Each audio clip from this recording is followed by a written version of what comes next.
The Sports Renegades podcast on SportsTownChicago.com.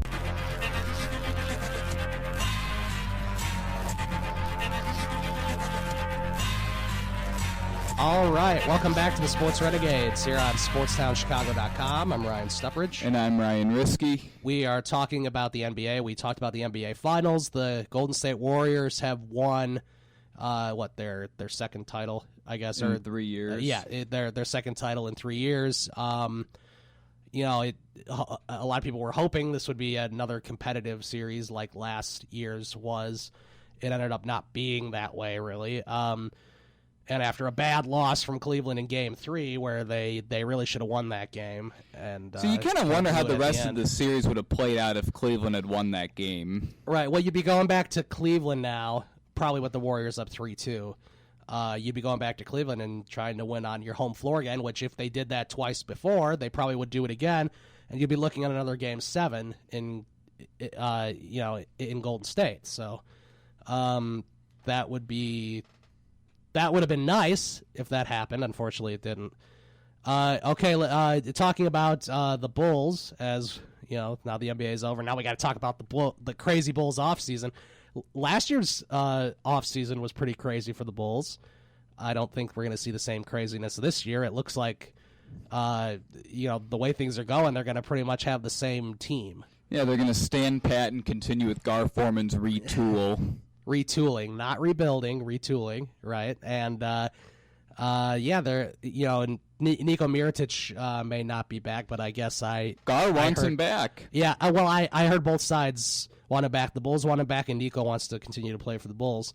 Why, I don't know, but he wants to play for the Bulls still. And you're not going to have Taj Gibson or Doug McDermott; those guys are gone. So it'll be interesting. So maybe Cameron Payne will have a good summer league, and he'll be the starting point guard. Maybe they'll spurn Rondo again. Don't say something that actually makes sense. Yeah, and about something good. Right. Come on, we know better than to think that might actually happen. I don't know. I really wish that they would have woken up and either fired both John Paxson or Gar Forman, or at least Gar Forman. Gar and Fred should have been gone. They're two best friends, right. And it's clear that they're not the guys for the job. It was pretty funny, and it was pretty exciting, actually, when that Ohio State job opened up, and a lot of people said Fred Hoiberg might take the job. I was excited. That would have been exciting, but except then I read that the first in line to be the next coach would have been the assistant, and that guy was personally hired by Gar Forman. Oh, okay. Yeah, we're trying to stay away from those Gar hires. Can't we at least start with that if we're the Chicago Bulls organization? Can't we, try not to have Gar hires? I mean, maybe somebody else. I mean, I feel like Paxson should get a little more say, or just kind of maybe take more control over player personnel and the decisions that need to be made. Because usually most of these bad decisions are like specifically Gar related. Like Fred Hoiberg is his personal good friend. Right. The assistant coach is another one of Gar's good friends. Yeah, it's. I would assume that's also the guy that told Rajon Rondo they were trying to save him from himself. And I mean, if I'm Wade right now, I'm thinking what did I get myself into? I'd opt out of my contract if he thinks he can maybe get something decent from another team. I'd leave. I mean, this is really a disaster. I'm not sure what's more of a priority for him to play for his hometown team or to get another ring because he does have 3 rings. So.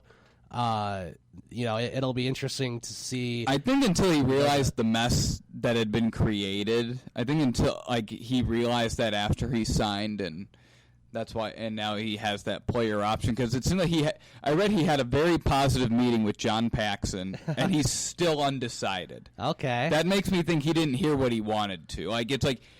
He wanted to hear something and he didn't hear it, and he wishes that it was said. Yeah, I don't know. I mean, it's really a confusing situation, and if Dwayne Wade leaves, he opts out. The Bulls probably won't do anything with that money. I think they should go out and sign Chris Paul.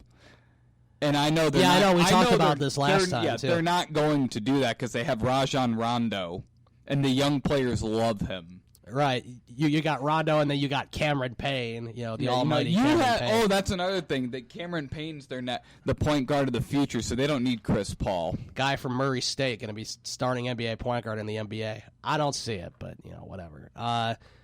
Apparently, they really like him, so I don't know. I mean, they should we be concerned about that? Yes. Gar was high on him? For sure. If Gar Forman really likes somebody, it may be best to stay away from somebody like that.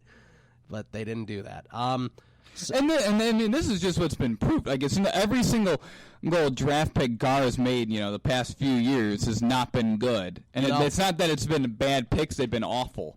And the ones that have been good, his personal hand-picked coach refuses to play them.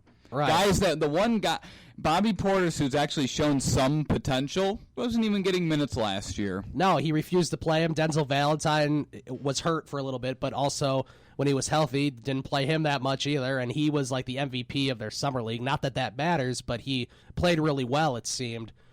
It seemed like if you give him the opportunity and you keep playing him, he gets better and better. Yeah, except the problem is Fred Hoiberg's not going to develop him properly, so he won't live up to his potential. Right.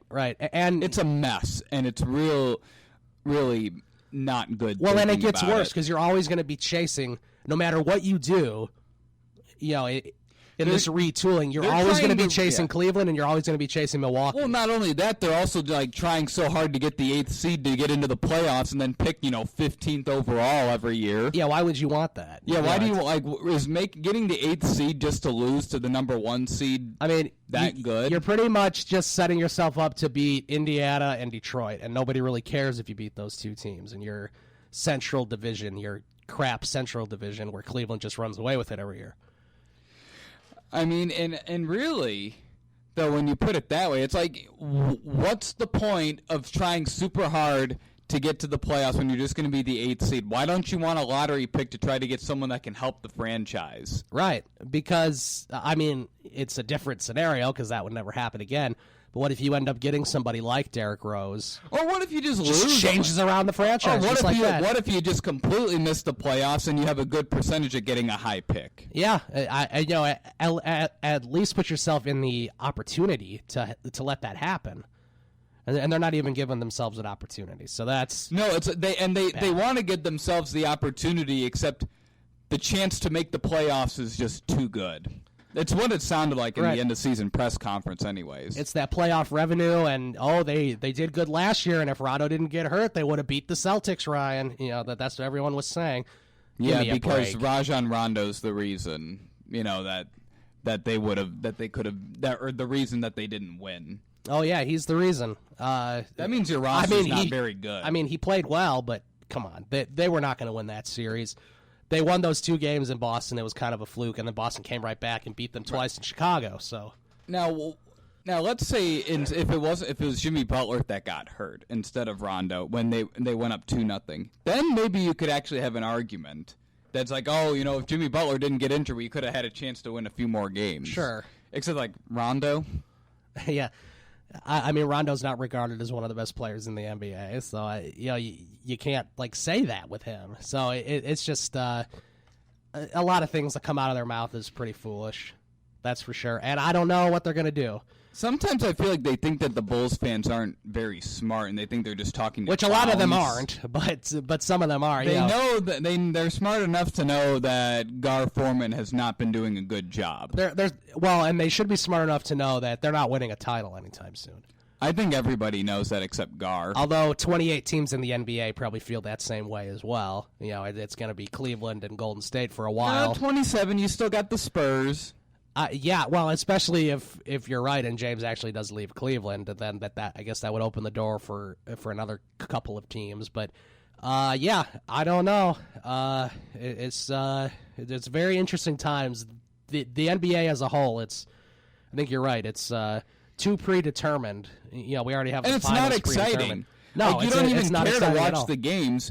It's like, who wants to watch last 5 minutes of a close NBA game? I'll watch. Now, here's the thing. maybe if it was, if you already knew Golden State and Cleveland were going to be the two teams, let's say they were in the playoffs, the games were competitive, like they're winning series in 7 games or 6 games. Like, no, both teams steamrolled through the first 3 rounds like it was child's play. Right. Golden State didn't lose a game until Game 4 of the NBA Finals. That's another thing. They were 1 win away from sweeping the playoffs. Like, how do you even call that exciting? That's stupid. I mean, really? No team should be that good. Right. And you would never see that happen in the NHL. Nope. It'll never happen in the NHL. It'll never happen in football, really. I mean, how many times have we seen, besides the 1972 Dolphins, how many times have we seen, like a perfect season, come so close? I mean, the Patriots almost did it in 2007, and then they lost the Super Bowl, and that was really exciting. But except you didn't know that they were going to win or that they were going to lose. Right. You don't know going in every week. Some close games that year. Right, because in the NFL it's one game. It's just one game. Anything can happen in one game any given Sunday. And that's the thing, okay, you kind of steamrolled through the regular season. You beat up on a lot of really bad teams because the NBA has a lot of those, and then you play some competitive teams in the playoffs, and that didn't happen. No, it just didn't happen, and I agree. It's just really not that fun anymore.